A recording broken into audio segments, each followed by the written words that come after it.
I pulled into the driveway after a 12-hour shift, pouring concrete in the July heat, my work boots caked with dried cement, and my shirt soaked through with sweat. What I saw made my blood run cold. 3 black garbage bags sat on the front lawn, like tombstones stuffed with what looked like my belongings. My father stood on the porch with his arms crossed, his face harder than the concrete I had been working with all day. Behind him, my sister Sarah smirked from the living room window, while her 8-year-old son Tyler clung to her leg like a scared puppy. Dad's voice cut through the evening air, like a blade when he spoke those words that would change everything forever. "You're not welcome here until you apologize to Sarah and Tyler for what you said last night," my father declared, his weathered hands gripping the porch railing. "You disrespected my family, and I won't tolerate it in my house." I stood there in the gathering dusk, remembering the previous evening when I had simply asked why Sarah and Tyler lived here rent-free, while I paid $800 every month. That question had somehow turned into me being the villain of the family story. "Pack your things and get out," Dad continued, his voice growing louder. "When you're ready to be a man and apologize to your sister and her boy for ruining dinner with your selfishness, then you can come back." Sarah opened the front door just enough to poke her head out, her blonde hair perfectly styled, despite supposedly spending the day caring for Tyler. "I'm sorry it came to this, Jim," she said with fake concern dripping from her voice. "But Tyler was so upset after what you said. He barely slept last night." I looked at Tyler, who seemed more confused than upset, glancing between his mother and grandfather, like he was watching a tennis match. The kid had been laughing and playing video games just hours after our supposed terrible dinner confrontation. "So, what's it going to be, son?" my father asked, using the word son, like it tasted bitter in his mouth. "Are you going to do the right thing and apologize to the people who matter? Or are you going to let your pride destroy this family?" The neighbors were starting to peek out from behind their curtains, drawn by the raised voices. Mrs. Patterson from next door was watering plants that clearly didn't need watering, her ears practically stretching toward our property line. This was exactly the kind of neighborhood drama that would fuel gossip for weeks. I walked slowly toward the garbage bags, my work boots crunching on the gravel driveway. Each bag was heavy, filled with clothes, books, and personal items that represented 28 years of living in this house. The house where I had grown up, where my mother had died 3 years ago from cancer, where I had been contributing financially since I was 16 years old. "Well," Sarah called out, her voice carrying a note of triumph, "we're waiting for your apology." I straightened up, a garbage bag in each hand, and looked directly at my father. The man who had taught me to ride a bike, who had come to my high school graduation, who had cried with me at Mom's funeral. Now he stood there like a stranger, choosing his manipulative daughter over the son who had never given him a day of trouble. "Okay," I said simply. The word hung in the air like smoke. Dad's face showed confusion, then anger. He had expected me to break down, to beg forgiveness, to crawl back with my tail between my legs. Sarah's smirk faltered slightly as she processed my calm response. "Okay, what?" my father demanded. "Okay, I'll leave," I replied, walking toward my pickup truck. "You've made your choice clear." I loaded the bags into the truck bed with deliberate movements, taking my time to secure them with bungee cords. My hands were steady, despite the earthquake happening inside my chest. This was happening. After everything I had done for this family, after all the sacrifices and financial support, I was being kicked out like a problem tenant. "Jim, wait!" my father called out, his voice carrying a note of uncertainty. "You can't just leave. Where will you go?" I climbed into the driver's seat and rolled down the window. "That's not your concern anymore, Dad. You made that clear when you chose your precious favorites over your son." Sarah stepped fully onto the porch, now her mask slipping just enough to show a flash of something cold underneath. "Don't be so dramatic, Jim. Just say you're sorry, and this can all be over." "Sorry for what?" I asked, genuinely curious. "Sorry for asking why I pay rent while you live here free. Sorry for wondering why I work 12-hour days while you stay home all day. Sorry for thinking I deserved basic respect in the house I helped pay for. Sorry for being selfish. Tyler suddenly piped up, clearly reciting words someone had taught him. The poor kid had no idea he was being used as a weapon. I looked at my nephew, feeling my heart break a little. Tyler, buddy, I'm not mad at you. You remember that, okay? Then I started the engine. As I backed out of the driveway, I could see my father's face, changing the reality of the situation starting to sink in. But it was too late for second thoughts now. Sarah had gotten exactly what she wanted, and Dad had chosen his side. I drove to the storage unit I had been renting for the past 6 months across town. Most people didn't know about it, including my family. It was my backup plan, my safety net that I had hoped I would never need to use. Inside the small concrete room were boxes of important documents, some furniture, and most importantly, records of every financial contribution I had made to the household over the past 10 years. The motel I checked into was clean, but basic, the kind of place that rented rooms by the week to construction workers and traveling salesmen. The desk clerk, a tired-looking woman named Rosa, barely looked up from her magazine as she handed me the key to room 27. I sat on the edge of the sagging bed and pulled out my phone. 43 missed calls from my father and a string of increasingly angry voicemails. I listened to the first few before deleting them all. He demanded I come back. He threatened to cut me off completely. He accused me of abandoning the family in their time of need. But what he didn't know, what none of them knew, was that I had been preparing for this day much longer than they realized. I had been quietly transferring money from the joint family account into a private savings account for 8 months, ever since Sarah had moved in, and I had started noticing irregularities in our finances. $37,000. That's what I had managed to save between overtime, pay weekend side jobs, doing renovation work, and careful budgeting. It was enough to disappear completely, if I needed to, enough to start fresh, somewhere else, enough to finally be free from a family that had stopped appreciating what I brought to the table. My phone buzzed with a text from Marcus, my crew leader at the construction company. Heard you might be looking for a place. My buddy Tom has a garage apartment for rent. Clean, cheap, available now. I turned off my phone and lay back on the motel bed, staring at the water-stained ceiling. For the first time in months, maybe years, I felt something I had forgotten existed: peace. No more walking on eggshells around Sarah's moods. No more watching Tyler get spoiled while I was treated like an inconvenience. No more pretending that paying $800 a month for a room in my childhood home was somehow a fair arrangement. Tomorrow, I would start looking at apartments. Tomorrow, I would begin building a life that didn't revolve around keeping peace with people who had never truly valued me. Tonight, I would sleep better than I had in 2 years. 3 days passed like pages turning in a book I had never wanted to read. I spent them looking at apartments, filling out applications, and working my regular construction shifts. The crew noticed my improved mood, joking that I seemed like a man who had won the lottery instead of someone who had just been kicked out of his family home. On Thursday morning, my phone rang during my coffee break. Dad's name appeared on the screen, but his voice sounded different. Panicked. Desperate. Jim, we need to talk. There's been a mistake. A big mistake. What kind of mistake? I asked, sipping my coffee and watching a crane operator position steel beams for the office building we were constructing. The bank called. The family account is overdrawn by $4,000. They're saying there have been unauthorized transactions, but I don't understand. I haven't made any large purchases. I set down my coffee cup. When did this overdraft happen?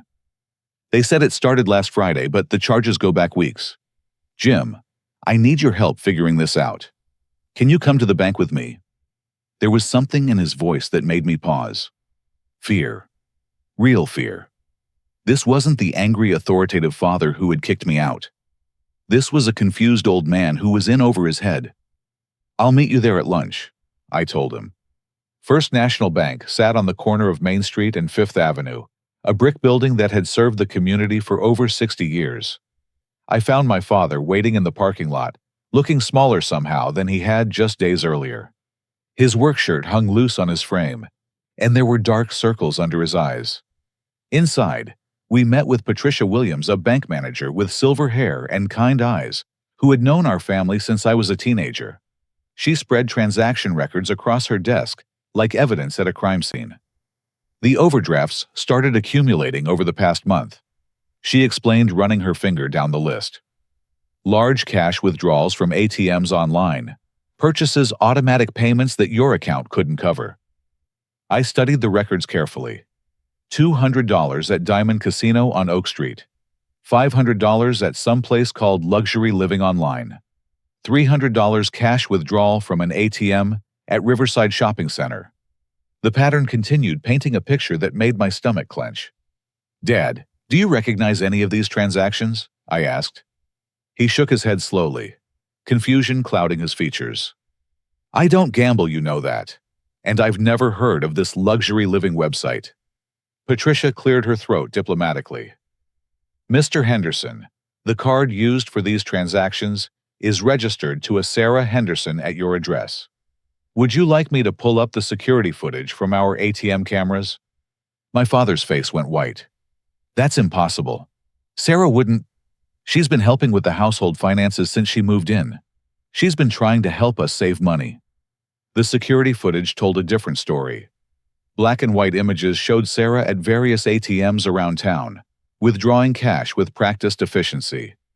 The timestamps revealed a pattern. She made these withdrawals during the day, while Dad was at work, and I was on construction sites. "There's more," Patricia said gently. "We received a call last week from Riverside Casino, asking about a credit application in your name, Mr. Henderson. Someone tried to establish a line of credit using your social security number and address." My father stared at the screen where Sarah's image was frozen, her face clear as day, as she counted 20s from the ATM. But she said Jim was the one overspending. She showed me receipts, told me he was buying tools and equipment without permission. "Dad, when did she start handling the family finances?" I asked, pieces of a puzzle clicking together in my mind. "About 6 months ago. She said she wanted to help out to earn her keep. She's been paying all the bills online, managing the budget." He paused, his voice dropping to a whisper. "She said you were being irresponsible with money, that you were hiding purchases from me." I felt a cold rage building in my chest. "What kind of purchases?" "Tools, restaurant meals, gas station charges," she said, "were for alcohol." Dad looked up at me with eyes full of shame. "She had receipts, Jim. She showed me everything." Patricia printed out the transaction records and handed them to me. "I'm required to report potential fraud cases to our security department. If these transactions were made without authorization, we can begin an investigation." Walking out to the parking lot, Dad moved like a man carrying a heavy weight. He leaned against his old Ford truck and stared at the ground. "She lied to me," he said finally. "About you, about the money, about everything." "How much did she say I was spending?" I asked. "5, sometimes $600 a month on things she said were unnecessary. She had spreadsheets, showed me patterns of spending that she claimed were hurting our budget." He looked up at me with tears in his eyes. "I believed her over you, my own son." I pulled out my phone and showed him my private banking app. "Dad, I've been saving money, not spending it. Look at my account balance." When he saw the $37,000, his knees nearly buckled. "Where did this come from?" "Overtime, payside jobs, careful budgeting. Everything Sarah told you I was wasting, I was actually saving." I showed him the transaction history. "I've been transferring money out of our joint account because I suspected something was wrong. I just didn't know what." "You were protecting your own money," he realized. "I was protecting myself, and it turns out I was right to." We drove separately to the house, Dad's truck following my pickup like a funeral procession. I parked across the street and watched him go inside while I called Mrs. Thompson, our elderly neighbor who lived next door. "Jim, honey, I'm so glad you called," Mrs. Thompson said in her gentle voice. "I've been worried about you since I saw you moving out. Are you okay?" "I'm fine, Mrs. Thompson. Can I ask you something? Have you noticed anything unusual about Sarah's schedule lately?" Anything that seemed odd. There was a pause. Well, I didn't want to gossip, but yes. She's been leaving the house at strange hours when your father's at work. Sometimes she's gone for 3 or 4 hours during the day. Leaves Tyler with me occasionally. Says she's running errands, but she comes back with expensive shopping bags. What kind of shopping bags? Department store bags, fancy clothing boxes. Last week she brought home one of those big flat-screen televisions. Said it was a surprise for Tyler's room, but when I asked your father about it later, he seemed confused. Said he didn't know anything about a new television. My hands tightened on the steering wheel. Mrs. Thompson, has Tyler said anything to you about what's been happening at home? That poor child seems confused about a lot of things lately. He asked me last week why his Uncle Jim was so mean to his mommy. When I asked what he meant, he said his mother told him you had been saying bad things about them, but he couldn't remember what those bad things were. The pieces were falling into place like dominoes. Sarah hadn't just been stealing money. She had been systematically poisoning my father against me, while using our nephew as an unwitting accomplice in her manipulation. Mrs. Thompson, I need to ask you a favor. If you see anything else unusual, anything at all, would you call me? Of course, dear. Jim, I hope you know that some of us neighbors never believed you were the problem. Your mother raised you better than that. After hanging up, I sat in my truck for a long time, watching the house where I had grown up. The home that should have been filled with love and support had become a crime scene, and I was just beginning to understand how deep the deception went. My phone buzzed with a text from Marcus. Tom's garage apartment is still available if you want to see it today. I texted back, yes, but I might need a few more days to handle some family business first. The truth was, I couldn't walk away now. Not when I was starting to see the full scope of what Sarah had done. She hadn't just stolen money from our family account. She had stolen something much more valuable, the trust between a father and son. And I was going to get it back. The next morning, I waited in my truck across the street until Dad left for his warehouse job at 7:30. Sarah's routine, according to Mrs. Thompson's observations, typically involved leaving around 9 o'clock for her mysterious errands. I wanted to confront her alone without Tyler present to witness whatever ugly truth was about to emerge. At 8:45, I walked up to the front door and knocked. The sound echoed through the house, followed by hurried footsteps. When Sarah opened the door, her face went through a remarkable transformation. Surprise melted into fake concern, her eyes instantly glistening with manufactured tears. "Jim, thank goodness you're here," she said, pulling the door open wider. "I've been so worried about you. Dad told me what happened at the bank yesterday, and I just feel terrible about this whole misunderstanding." She was wearing a new outfit I had never seen before, designer jeans that probably cost more than I made in a day, and a silk blouse that still had the store tags tucked discreetly inside the collar. Her hair was freshly styled, and her nails were professionally manicured. "Can I come in?" I asked. Of course. Tyler's still sleeping, but we can talk in the kitchen." I followed her through the living room, noting several new items that hadn't been there a week ago. A leather recliner that still smelled new. A gaming console I had never seen before. Fresh flowers in an expensive-looking vase.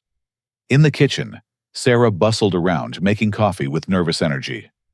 "I know what you must be thinking about those bank transactions, but I can explain everything.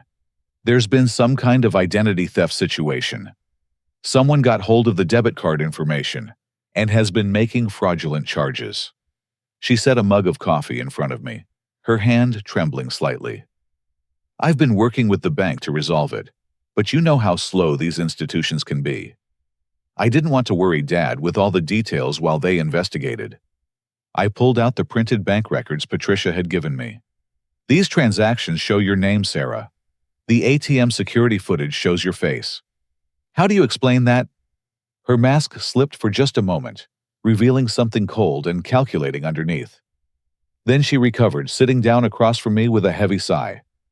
"Jim, I need to tell you something, but you have to promise not to get upset." She leaned forward, her voice dropping to a whisper. "I've been taking that money to protect the family. To protect Dad. Protect him from what? From you. The words hung between us like a blade. Sarah's false concern evaporated completely, replaced by something that made my blood run cold. You see, I know what you've been planning. She continued, her voice taking on a confident, almost clinical tone. I know about the money you've been hiding, the secret account, the way you've been manipulating Dad against me. She stood up and walked to the kitchen drawer, pulling out a cell phone I had never seen before. You've been sending me threatening text messages, Jim. Threatening to hurt Tyler and me if we don't leave Dad's house. She showed me the screen. Message after message, supposedly from my number, containing increasingly violent threats. I'm going to hurt you and your kid if you don't get out of my father's house. You better watch your back. Accidents happen to people who don't know their place. I never sent those messages. I said, my voice barely above a whisper. Of course you did. You're unstable, Jim. You always have been. Even Mom used to worry about your anger issues before she died. Sarah's smile was purely predatory now. Dad doesn't know about these texts yet, but he will if you keep causing problems. She pulled out another document from the drawer, a police report form partially filled out, but not yet submitted. Under nature of complaint, she had written stalking and harassment by family member. I've been documenting your behavior for months, she said, spreading papers across the kitchen table like a lawyer presenting evidence. The threats, the financial manipulation, the way you've been trying to turn Dad against Tyler and me. My hands shook as I examined the fabricated evidence. Phone records showing calls I had never made, screenshots of social media posts I had never written, even a fake receipt for a locksmith service suggesting I had been trying to get keys made to access the house when no one was home. You're insane, I breathed. Am I? Or am I just smarter than you? Sarah sat back down, her composure completely restored. I've been planning this for a very long time, Jim. Ever since Tyler and I moved in, I could see the potential here. Dad owns this house free and clear, worth about $200,000 in this market. He has a decent retirement account, Social Security coming in a few years, and best of all, he's getting forgetful lately. More trusting. You're talking about our father like he's a mark in some con game. Isn't he? She laughed, a sound completely devoid of warmth. Face it, Jim. Dad was never going to live forever. Someone was going to inherit everything eventually. I just made sure it would be the right someone. I felt sick to my stomach. What about Tyler? He's just a kid. Tyler will be fine. He'll have a nice inheritance when he turns 18, assuming he stays in line and doesn't cause problems. She glanced toward the stairs where soft footsteps indicated my nephew was waking up. Speaking of which, Tyler has been very helpful in corroborating my stories about your behavior. Children are so impressionable at that age. You're using your own son as a weapon. I'm securing his future, our future. Sarah stood up and walked to the window, looking out at the neighborhood with satisfaction. You know what the best part is, Jim? Dad has already started the paperwork to remove you from his will. After your little tantrum the other day, he realized you're not the kind of person he wants making decisions about his legacy. The room spun slightly around me. You manipulated him into that too. I helped him see the truth about your character. The drinking, the gambling, the way you've been stealing from the family account. She turned back to me with mock sympathy. Oh, wait, those were my crimes, weren't they? Funny how easy it is to shift blame when people trust you. A small voice from the doorway made us both turn. Mommy, what's Uncle Jim doing here? Tyler stood there in his pajamas, rubbing sleep from his eyes. He looked genuinely happy to see me, running over for a hug that broke my heart. Hey, buddy, I said, kneeling down to his level. I just came to visit. Are you coming home now? He asked with innocent hope. Sarah's hand landed on Tyler's shoulder with what looked like gentle affection, but felt somehow possessive. Tyler, remember what we talked about. Uncle Jim needs to work on his behavior before he can come back. But I miss him, Tyler said simply. I miss you too, buddy, I told him, fighting to keep my voice steady. Sarah squeezed Tyler's shoulder a little tighter. Tyler, why don't you go get dressed? We have errands to run today. As Tyler headed back upstairs, Sarah's voice dropped to a whisper. "If you try to expose any of this, I'll destroy you.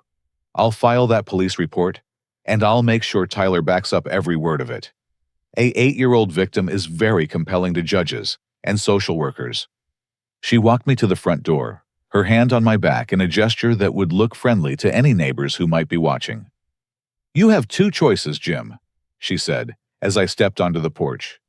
"You can disappear quietly and start your new life somewhere else, or you can try to fight me and lose everything, including your freedom, when I have you arrested for stalking and harassment." The door closed behind me with a soft click, but it sounded like a prison cell slamming shut.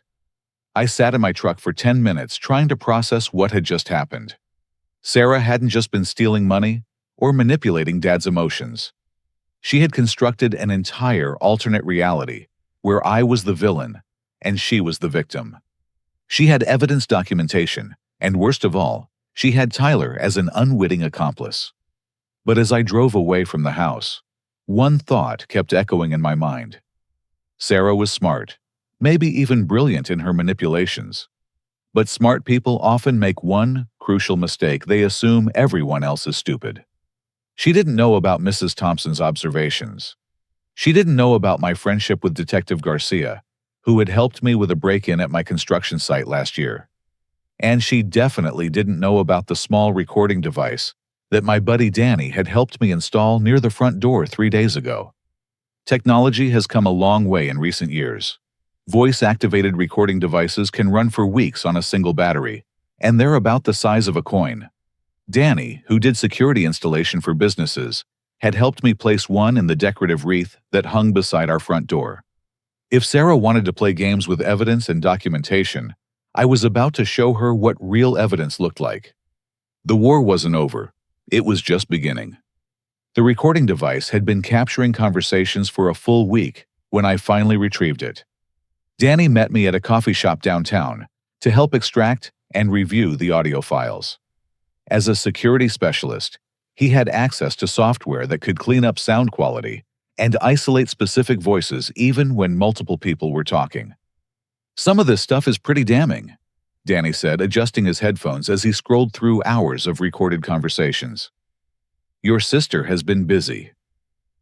The first breakthrough came on day 3 of the recordings. Sarah was on the phone with someone named Amanda, speaking in the casual tone of old friends sharing secrets. "The old man is completely under my spell now." Sarah's voice came through the speakers clearly. "He believes everything I tell him about Jim. Yesterday, I convinced him that Jim has been stealing tools from his construction sites and selling them online." Amanda's voice was fainter but audible. "How do you come up with this stuff?" "It's easy when you understand psychology. People want to believe they're protecting someone vulnerable. I'm the single mother struggling to raise her son alone. Jim is the angry, unstable brother who resents our presence. Dad gets to be the hero, saving his daughter and grandson from the big bad wolf." Danny paused the playback and looked at me. "This is straight-up confession to fraud and manipulation. But it gets worse." The next segment made my stomach turn. Sarah was talking to Tyler, coaching him through what sounded like a rehearsed conversation. "Now remember, sweetie, if anyone asks you about Uncle Jim, what do you say?" Tyler's young voice responded dutifully, "That he gets angry and yells at you." "Good. And what else?" "That he said mean things about Daddy and made me cry." "Perfect. And if someone asks if Uncle Jim ever touched you in a way that made you uncomfortable, what do you say?" There was a long pause before Tyler answered, his voice uncertain. That he did. Only if they ask directly, baby. Only if Mommy tells you it's okay to say that. Do you understand?" "I think so. But Mommy, Uncle Jim never actually touched me like that." "I know, sweetie. But sometimes grown-ups need to hear certain things to protect our family. It's like a game we play to keep us safe." Danny stopped the recording and pulled off his headphones. "Jim, this woman is coaching her kid to make false accusations of sexual abuse. This isn't just fraud anymore. This is serious criminal behavior." "There's more, isn't there?" I asked, dreading the answer. "Unfortunately, yes." Danny fast-forwarded to another segment. This one is from yesterday morning after your father left for work. Sarah's voice filled the speakers again, but this time she was talking to a different person. Mrs. Patterson asked about the new car yesterday. I told her Dad surprised me with it for my birthday. Sarah laughed. She bought it completely. These neighbors are so gullible. What new car? The other voice asked. I used Robert's credit card to lease a BMW. Monthly payments of $450, but he doesn't know about it yet. I've been intercepting the mail and handling all the bills online. By the time he figures it out, I'll have a good explanation ready. Danny pulled up another file. And here's where she talks about the bigger picture. The beauty of this whole setup is that Robert is starting to show signs of dementia. Sarah continued. Nothing major yet, just forgetfulness, confusion about dates and conversations. But it's enough that I can start making decisions for him without him questioning too much. Isn't that illegal? Only if someone reports it. And who's going to do that? Jim's been branded as the unstable son who can't be trusted. The neighbors think I'm the devoted daughter taking care of her aging father. Even Robert's doctor thinks I'm just being helpful by accompanying him to appointments and managing his medications. My blood ran cold. She's been going to Dad's doctor appointments. Danny nodded grimly. It gets worse. Listen to this part. I've been adding a small amount of melatonin to his evening coffee. Sarah's voice continued. Just enough to make him sleepy and compliant. He thinks it's just the natural effect of getting older, but it makes him much easier to manage, more suggestible. You're drugging him. I'm helping him sleep better. There's a difference. Sarah's laugh was chilling. The melatonin also makes his memory a little fuzzy, which is helpful when I need him to forget certain conversations or decisions he might have second thoughts about. Danny saved the audio files to multiple drives and handed me a USB stick. Jim, you need to take this to the police immediately. This woman isn't just a thief. She's systematically abusing an elderly person and endangering a child. Wait, I said. There's one more thing I need to check. I called Mrs. Thompson and asked her to meet me at the local library. She arrived within 20 minutes looking worried but determined to help. Mrs. Thompson, you mentioned that Sarah has been leaving Tyler with you occasionally while she runs errands. Do you remember what she told you about those errands? The elderly woman nodded. She said she was helping some of the other seniors in the neighborhood with their grocery shopping and doctor visits. Said she wanted to give back to the community. Did she mention specific neighbors? Oh yes, she's been very helpful to Mr. Johnson down the street. He's 83 and lives alone since his wife passed. Sarah offered to help him with his banking and bill paying. Mrs. Thompson paused. And she's been helping Mrs. Rodriguez with her prescription pickups. Poor dear can barely drive anymore. My heart sank. Has either of them mentioned any problems with their finances lately? Mrs. Thompson's face went pale. Now that you mention it, Mr. Johnson did seem confused last week when I ran into him at the pharmacy. He said someone had been using his checks to pay for things he didn't remember buying. And Mrs. Rodriguez mentioned that her bank account seemed lower than she expected, but she thought maybe she was just forgetting about purchases. I thanked Mrs. Thompson and immediately called Detective Garcia. Ramon Garcia had been investigating financial crimes for over 15 years, and I had met him the previous year when someone had broken into our construction site office and stolen equipment. Jim, good to hear from you, Detective Garcia said when he answered. What can I do for you? Ramon, I think my sister is running some kind of elder fraud scheme, not just with my father, but with other seniors in our neighborhood. How sure are you about this? I have recordings. Confessions to theft, drugging an elderly person, coaching a child to make false accusations, and evidence of identity theft involving at least 2 other victims. There was a pause. Jim, I need you to come down to the station immediately. Don't talk to anyone else about this until we meet. An hour later, I sat across from Detective Garcia in a small interview room at the police station.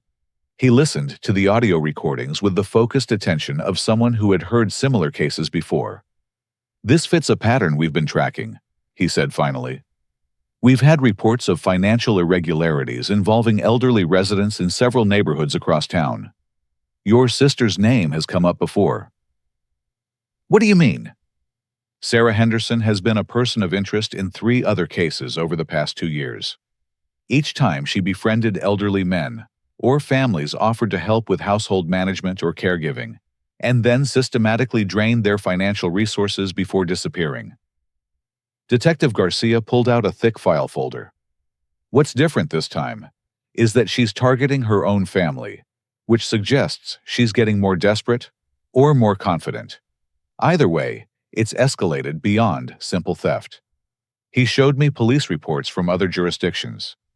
In Phoenix, she had convinced a widower named Frank Miller to add her as a beneficiary on his life insurance policy before his mysterious death from an overdose of heart medication.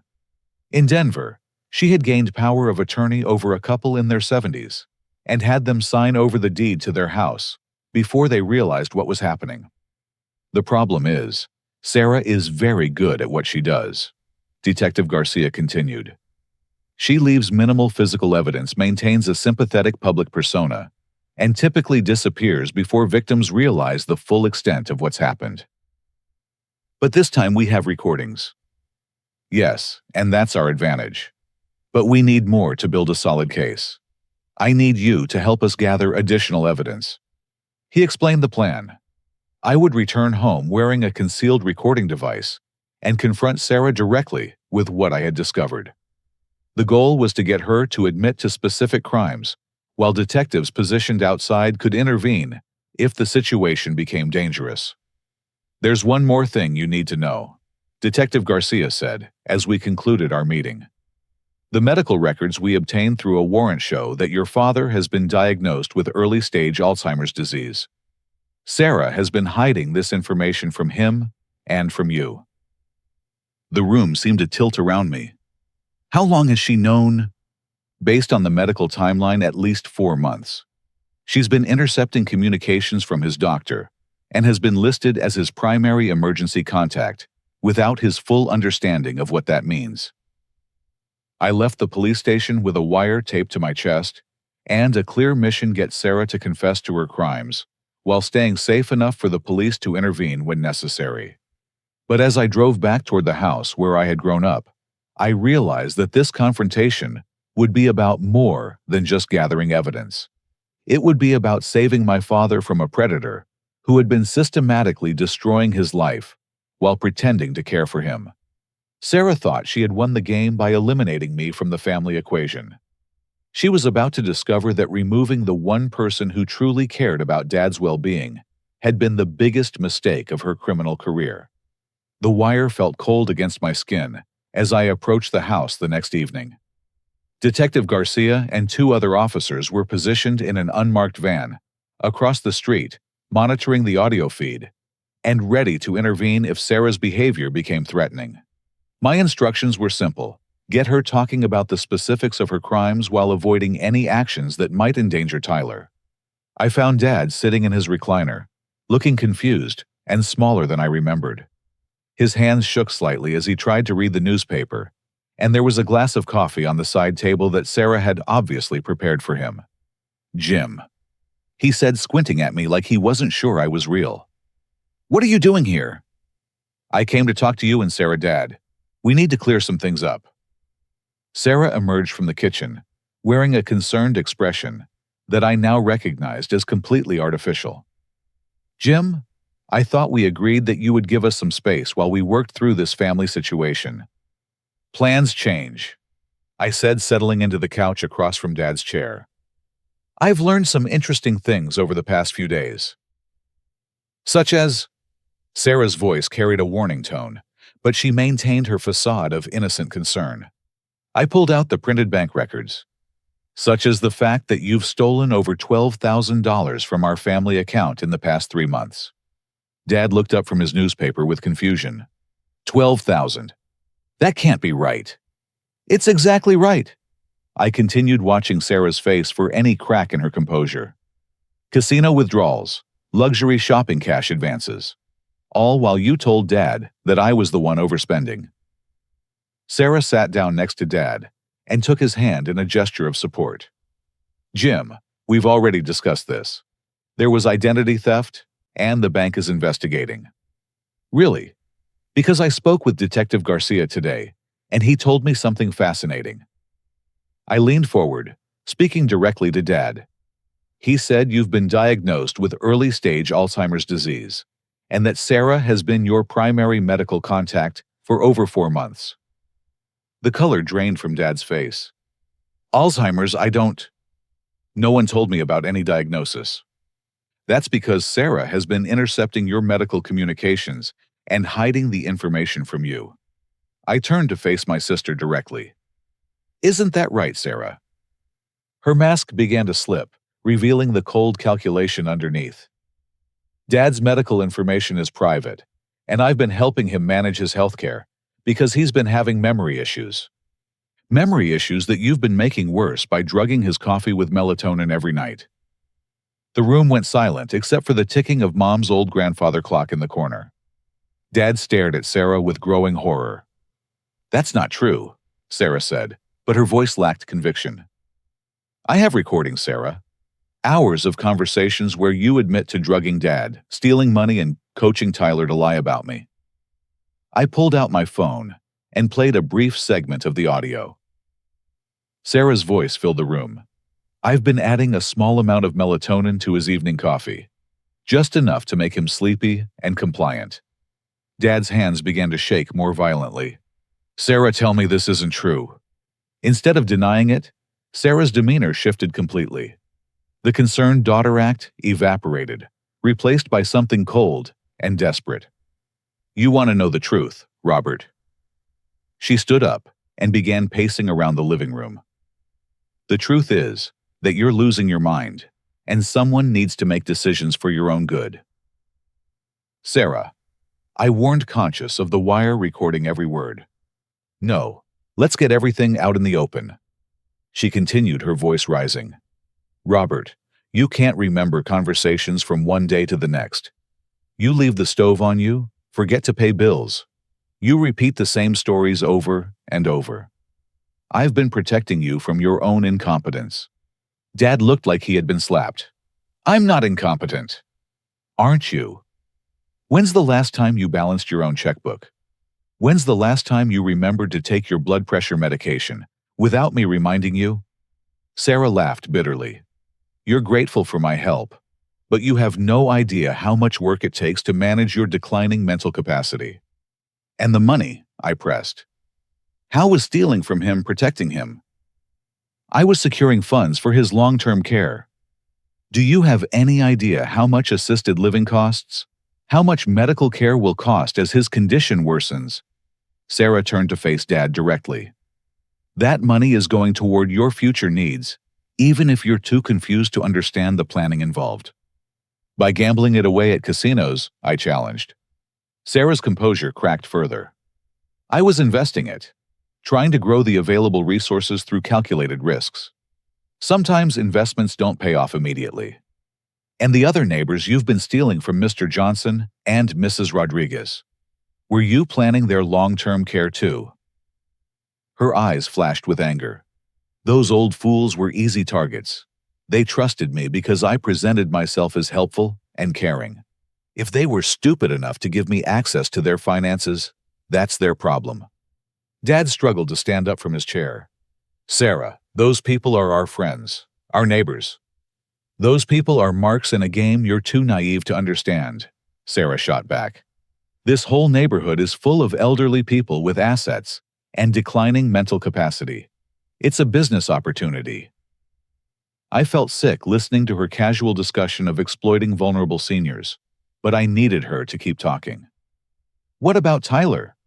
How does coaching your 8-year-old son to make false accusations fit into your business model? Sarah's face hardened. Tyler will say whatever I need him to say. He's learned that cooperation makes life easier for everyone, even if that means lying about sexual abuse. Especially if it means lying about sexual abuse. Do you know how powerful that accusation is? How quickly people stop asking questions when a child claims to have been touched inappropriately? She smiled coldly. It's the nuclear option. Immediate sympathy, immediate belief, immediate elimination of threats. The front door opened, and Tyler walked in from playing outside with neighborhood kids. He stopped when he saw the tension in the room, his young face showing confusion and fear. "Mommy, what's wrong?" he asked. Sarah's demeanor shifted instantly back to protective mother mode. "Nothing's wrong, baby. Uncle Jim was just visiting." Tyler ran to me for a hug, and I held him close, knowing it might be the last time for a long while. "I love you, buddy," I whispered. "I love you too, Uncle Jim." Sarah watched this exchange with calculating eyes, and I could see her formulating her next move. "Tyler, remember what we practiced about Uncle Jim?" she said carefully. Tyler looked confused. "What we practiced?" "About the bad things he did to you." Tyler looked between his mother and me with growing distress. "But Uncle Jim never did bad things to me." Sarah's voice became more insistent. "Tyler, you need to tell Grandpa about the time Uncle Jim touched you in your private areas." "But that never happened, Mommy." "Tyler, we've talked about this. Sometimes you need to say things happened, even if you don't remember them clearly." The 8-year-old began to cry. "I don't want to lie about Uncle Jim. He's nice to me." Sarah grabbed Tyler's arm roughly, her mask completely gone now. "You will say what I tell you to say, or there will be consequences. Do you understand me?" "You're hurting me!" Tyler cried. That was enough. I stood up and moved between Sarah and her son. "Let him go. He's my child, and I'll discipline him however I see fit. Discipline him for refusing to lie, for refusing to make false accusations that could destroy someone's life." Sarah's grip on Tyler's arm tightened. "He'll learn to be more cooperative, or he'll learn what happens to children who don't listen to their mothers." Dad struggled to his feet, his face showing a clarity I hadn't seen in months. "Sarah, let go of that boy right now." Instead of releasing Tyler, Sarah pulled him closer to her body, using him as a shield. "All of you need to understand something. I have invested too much time and effort into this situation to let it fall apart now.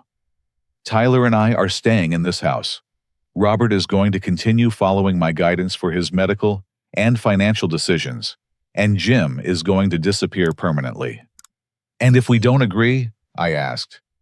"Then I make some phone calls." Tyler tells the police about Uncle Jim's inappropriate touching. Robert gets committed to a memory care facility for his own safety after I provide evidence of his declining mental state. And Jim gets arrested for stalking, harassment, and sexual abuse of a minor. She was holding Tyler so tightly that the boy was whimpering in pain. I have documentation for all of this, evidence that will hold up in court, witnesses who will testify to Jim's unstable behavior and Robert's need for supervised care. "You're threatening to destroy your own family," Dad said, his voice filled with heartbreak. "I'm protecting my investment," Sarah corrected. "This house, your assets, your Social Security income, your life insurance policy. Tyler and I deserve security, and we're going to have it whether you cooperate voluntarily or not." Tyler looked up at his mother with tears streaming down his face. "Mommy, why are you being mean? I don't understand what's happening." For just a moment, Sarah's expression softened as she looked down at her son. But then her jaw tightened with renewed determination. "Tyler, you're going to learn that sometimes people have to do difficult things to protect their family. Mommy has worked very hard to make sure we have a good life, and no one is going to take that away from us." She looked directly at me. No one. The grandfather clock chimed 7 o'clock, and outside, Detective Garcia was undoubtedly listening to every word through the wire I was wearing. Sarah had just confessed to elder abuse, fraud, extortion, and child endangerment while threatening further crimes. But she was still holding Tyler, and I could see in her eyes that she was desperate enough to do something truly dangerous. The standoff had reached its breaking point, and I prayed that the police would move in before Sarah decided that Tyler was more valuable as a victim than as a witness. The sound of car doors slamming outside made Sarah's head snap toward the window. Through the sheer curtains, we could see the unmarked police van and 2 patrol cars pulling into our driveway. "You're wearing a wire," Sarah said, her voice deadly calm as the pieces clicked together in her mind. Let Tyler go, I said, holding my hands up peacefully. This is between us now. Instead of releasing her son, Sarah backed toward the kitchen, dragging Tyler with her. How long have you been recording me? Long enough, I answered honestly. Dad stood frozen in the middle of the living room, his mind struggling to process the situation unfolding around him. The confusion on his face was heartbreaking, but underneath it, I could see flashes of the strong, protective father I remembered from my childhood. Sarah, please, Dad said. Let the boy go. He doesn't deserve to be part of this. He's been part of this from the beginning, Sarah snapped. Do you think I moved in here out of the goodness of my heart? Do you think I spent 2 years playing happy family because I enjoyed it? A loud knock echoed from the front door. Police, open up! Sarah's grip on Tyler tightened as she continued backing toward the kitchen. Tyler has been my insurance policy, my ticket to legitimacy, my reason for being here. Single mothers get sympathy. Single mothers get help. Single mothers get trusted with elderly parents' care. Mommy, you're scaring me, Tyler sobbed. And now Tyler's going to be my ticket out of here, Sarah continued, her voice taking on a manic edge. Because no one shoots a woman holding a child. The front door burst open, and Detective Garcia entered with his weapon drawn, followed by 2 uniformed officers. Sarah Henderson, release the child, and put your hands where we can see them. I don't think so, Sarah called from the kitchen doorway. Tyler and I are going to walk out the back door, get in my car, and drive away. Anyone who tries to stop us will be responsible for what happens to this innocent little boy. Sarah, there are officers positioned around the entire house, Detective Garcia said calmly. There's nowhere to run. Then I guess we're going to have a standoff, Sarah replied. And the longer this takes, the more upset Tyler gets. Look at him, officers. Look at this terrified child being traumatized by your aggressive police tactics. Tyler was indeed crying, but he was struggling against his mother's grip rather than cowering from the police. Let me go, Mommy. You're hurting me. Shut up, Tyler. Sarah hissed, her maternal facade completely abandoned. This is all your fault anyway. If you had just said what I told you to say about Uncle Jim, none of this would be necessary. Detective Garcia caught my eye and nodded slightly toward the kitchen.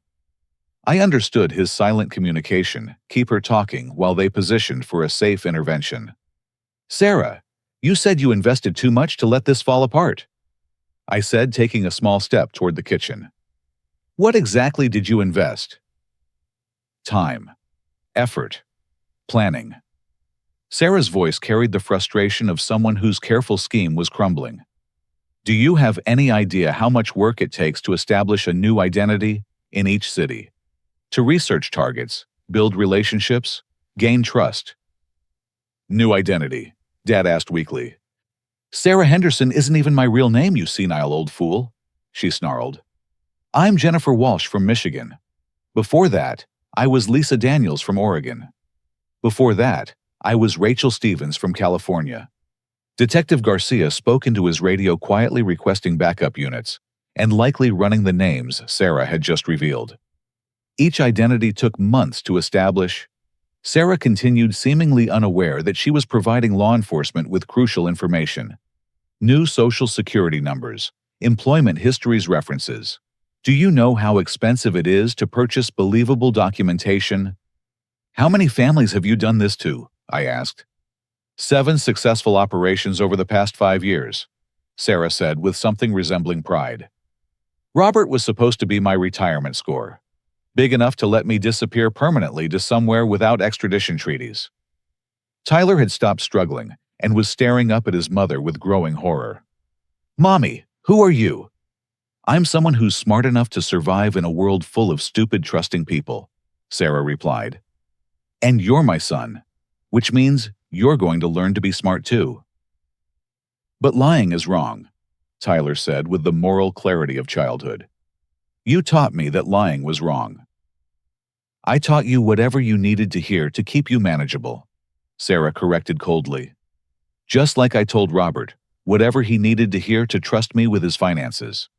Just like I told Jim whatever he needed to hear to make him feel guilty for questioning my presence here. Dad sank into his recliner, the weight of realization crushing him.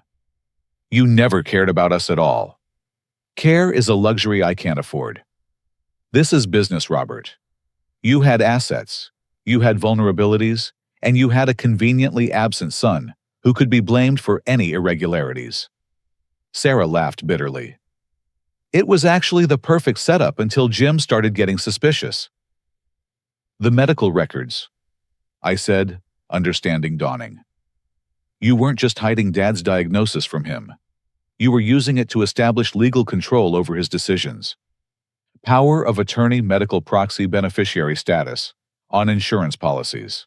All of it legally obtained through careful manipulation of a man whose cognitive abilities were already declining. Sarah's voice carried professional satisfaction.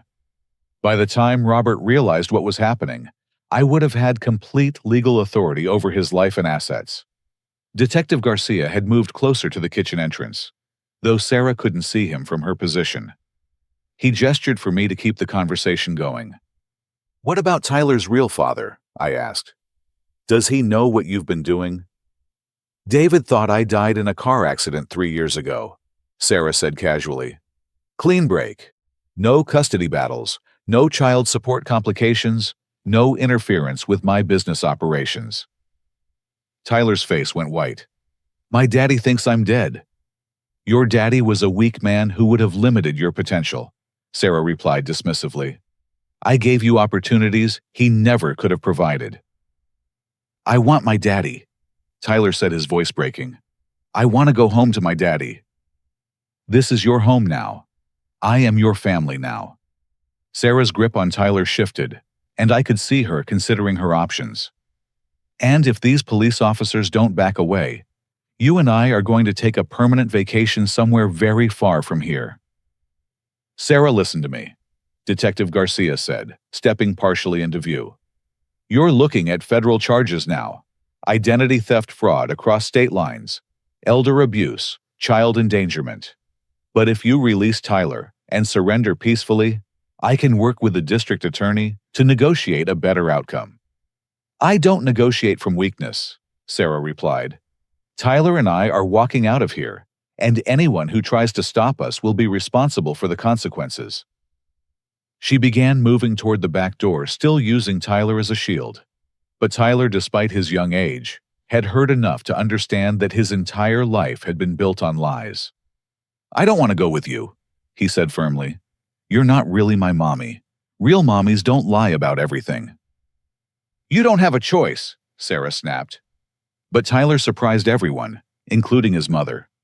With the sudden movement that only children possess, he twisted in her arms and bit her hand hard enough to make her scream and release her grip. Run, Tyler, I shouted. Tyler sprinted toward me, while Sarah clutched her bleeding hand. Detective Garcia and his officers moved in immediately, weapons trained on Sarah as she reached for the kitchen knives. Don't make this worse than it already is, Detective Garcia warned. Sarah looked around the kitchen like a trapped animal, her careful plans reduced to rubble. The confident predator who had manipulated our family for 2 years was gone, replaced by a desperate criminal facing the end of her freedom. This wasn't supposed to happen, she said, her voice hollow. It was a perfect plan. Perfect plans don't account for people who actually care about each other, I told her. Tyler ran into my arms and I held him close, while the officers handcuffed Sarah. As they read her rights, she looked at each of us with cold hatred. You have no idea what you've done, she said. Robert will be in a nursing home within a year without me to manage his care. Tyler will end up in foster care because his real father doesn't even know he's alive. And Jim, you'll spend the rest of your life taking care of a man whose mind is disappearing piece by piece. Maybe, I said, holding Tyler securely in my arms. But we'll face all of that together as a real family, not as marks in your business plan. As the police led Sarah away, Tyler looked up at me with tear-filled eyes. Is my daddy really alive? We're going to find out, buddy, I promised. And we're going to make sure you get to see him again." Dad struggled to stand up from his chair, his face showing more clarity than I had seen in months. "Jim, can you ever forgive me for believing her lies?" "Dad, you don't need forgiveness. You need family, and I'm not going anywhere." For the first time in 2 years, our house felt like home again. 6 months later, I sat in the gallery of the county courthouse, watching District Attorney Helen Rodriguez present the case against the woman we had known as Sarah Henderson. The defendant table seemed too small to contain someone who had caused so much damage, but Jennifer Walsh looked diminished. Somehow her confidence replaced by the resignation of someone facing inevitable consequences. The defendant operated a sophisticated multi-state elder fraud scheme, Rodriguez told the jury during her closing arguments. She systematically targeted vulnerable families, established false identities, and exploited the trust of people who welcomed her into their homes believing she needed help. The evidence had been overwhelming. Federal investigators had connected Jennifer Walsh to similar crimes in 7 states, involving 23 victims, and over $400,000 in stolen assets. The recordings I had made provided crucial evidence, but they were supported by financial records, medical documentation, and testimony from other survivors. Tyler sat between Dad and me, wearing his best shirt and nervously swinging his legs from the wooden bench. 2 weeks earlier, he had been reunited with his biological father, David, who had indeed believed his son was dead. The reunion had been complicated by years of separation and manipulation, but Tyler's resilience continued to amaze everyone involved. The defendant's actions went beyond simple theft, Rodriguez continued. She drugged an elderly man to make him compliant. She coached a child to make false accusations of sexual abuse. She isolated family members from each other through lies and manipulation. These are not the actions of someone driven by desperation, but the calculated crimes of a predator. Jennifer Walsh showed no emotion as the prosecutor detailed her crimes. She had plea bargained down from the most serious charges in exchange for providing information about her accomplices and other victims, but she was still facing 15 to 20 years in federal prison. When the verdict came back guilty on all counts, Tyler squeezed my hand. "Does this mean the lying is over?" "Yes, buddy," I told him. "The lying is over."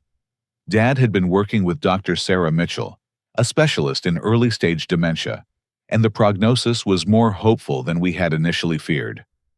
The melatonin Sarah had been giving him had been affecting his cognitive function, making his symptoms appear worse than they actually were. With proper medication and therapy, his condition had stabilized significantly. "Mr. Henderson," Dr. Mitchell had explained during our last appointment, "early intervention can slow the progression of Alzheimer's considerably. Your father may have years of good quality life ahead of him with the right support system." I had moved back into the house to help Dad with daily tasks and medical appointments. My construction company had promoted me to foreman, allowing me to work more regular hours and be present when Dad needed assistance. We had developed new routines together, morning walks around the neighborhood, evening dinners where we talked about everything except the past 2 years' weekend projects, to modify the house for Dad's changing needs. "I can install grab bars in your bathroom this weekend," I told Dad as we drove home from the courthouse. "I don't need grab bars yet," he protested, but without the irritation such suggestions would have caused months earlier.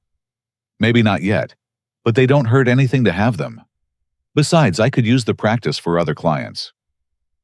Tyler bounced in the back seat. "Can I help with the construction stuff?" "Of course, buddy. Every good foreman needs an assistant." The financial recovery had been slower but steady. Insurance had covered most of Dad's medical expenses, and the federal investigation had frozen Jennifer Walsh's assets, allowing some restitution for her victims. We had been lucky compared to some families she had targeted. Mr. Johnson and Mrs. Rodriguez had lost their life savings and would spend their remaining years depending on family support. "I keep thinking about what would have happened if you hadn't figured out her scheme," Dad said as we pulled into our driveway. "But I did figure it out, and that's what matters." I helped him out of the car, noting how much steadier he seemed than 6 months ago. Besides, Mrs. Thompson was already suspicious. Someone would have caught on eventually. Mrs. Thompson waved from her garden, where she was tending late-season tomatoes. She had become our unofficial neighborhood watch coordinator, organizing a support network for elderly residents to prevent similar crimes in the future. Inside the house, Tyler immediately ran to the living room, where a video call was waiting on the laptop screen. David's face appeared smiling warmly at his son. "Hey there, Tyler. How did it go in court today?" "She's going to jail for a really long time," Tyler reported matter-of-factly. "And Uncle Jim said I can help him build stuff this weekend." The custody arrangement between David and me was unconventional, but working well. Tyler spent weekends and school breaks with his father in Seattle, but continued living with Dad and me during the school year. David had been understanding about Tyler's attachment to our family and his need for stability during the transition. "That sounds like fun, buddy. Remember to listen to Uncle Jim and be careful with the tools." "I will, Daddy, I promise." After Tyler finished his call, the three of us settled into our evening routine. Dad read Tyler a story while I prepared dinner, a simple but satisfying reversal of the chaos that had defined our lives during Jennifer Walsh's manipulation. "Uncle Jim," Tyler said during dinner, "why did my mom lie about everything?" It was a question he asked periodically, trying to make sense of an adult world that had disappointed him profoundly. I had learned to answer honestly, without destroying his ability to trust people in the future. "Some people get confused about what's important," I explained. "They think money and things matter more than caring about people. Your mom made bad choices, but that doesn't mean all adults make bad choices." "Grandpa and you make good choices," Tyler said confidently. "We try to. And when we make mistakes, we talk about them and try to do better." I looked at Dad across the dinner table. "That's what families do." Dad nodded, his eyes clearer than they had been in years. "Your Uncle Jim taught me that lesson the hard way. Sometimes the people who love you have to be honest with you, even when the truth is difficult to hear." Later that evening, after Tyler had gone to bed, Dad and I sat on the front porch, watching neighbors walk their dogs and enjoying the cool air of early autumn. "Jim, I need to ask you something," Dad said. "Are you staying here because you want to, or because you think you have to?" It was a fair question. My savings account still contained enough money to live independently, and my job prospects had improved significantly since my promotion. I could afford an apartment, maybe even a small house of my own. "I'm staying because this is home," I said simply. "Because you're my father, and Tyler is my nephew, and families stick together through difficult times. Even when the difficult times include taking care of an old man whose memory isn't what it used to be." Especially then. I leaned back in my chair, feeling more peaceful than I had in years. "Dad, you took care of me when I was young and couldn't take care of myself. Now, it's my turn to return the favor." We sat in comfortable silence, watching the neighborhood settle into evening routines. Mrs. Thompson turned on her porch light. Mr. Johnson, who was doing better since Meals on Wheels started delivering his groceries, waved from his window. "I learned something important through all of this," Dad said eventually. "What's that?" "That family isn't just about blood relationships or living in the same house. It's about choosing to care for each other, even when things get complicated." He paused, gathering his thoughts. "Jennifer Walsh was never family, no matter how long she lived here. But you chose to fight for Tyler and me, when you could have just walked away and started fresh somewhere else." "I never considered walking away." "I know. That's what makes you family." A month later, I received a letter from Jennifer Walsh in federal prison. Dad found me reading it at the kitchen table and asked if I wanted to talk about it. "She says she's sorry," I told him. "She claims she never meant for things to go as far as they did, that she got caught up in the deception and couldn't find a way out." "Do you believe her?" I folded the letter and tossed it in the recycling bin. "It doesn't matter whether I believe her or not. What matters is what we do moving forward." Tyler ran into the kitchen, wearing his school backpack and a grin. Uncle Jim, guess what? I got an A on my science project about construction tools. That's fantastic, buddy. What did you write about? I wrote about how you taught me that building things requires patience, planning, and teamwork. And I wrote about how sometimes you have to tear down bad structures before you can build good ones. Dad and I exchanged a look over Tyler's head. The kid understood more than we sometimes gave him credit for. That sounds like a very wise science project, Dad told him. As Tyler headed off to school, and Dad prepared for his part-time job at the hardware store, I reflected on how much our lives had changed. We had torn down the structure that Jennifer Walsh had built through lies and manipulation, and we were building something new, based on truth, respect, and genuine care for each other. The house felt different now, lighter somehow, as if the shadows had been cleared away and sunlight could reach every corner. We ate dinner together every night, sharing stories about our days. Tyler's laughter echoed through rooms that had been silent too long. Dad's memory issues were manageable with medication and routine, and his sense of humor had returned stronger than before. My construction business was thriving with several clients, specifically requesting my services based on recommendations from satisfied customers. I had been able to hire 2 assistants and was considering expanding into residential renovation work. But the most important change was the relationship between Dad and me.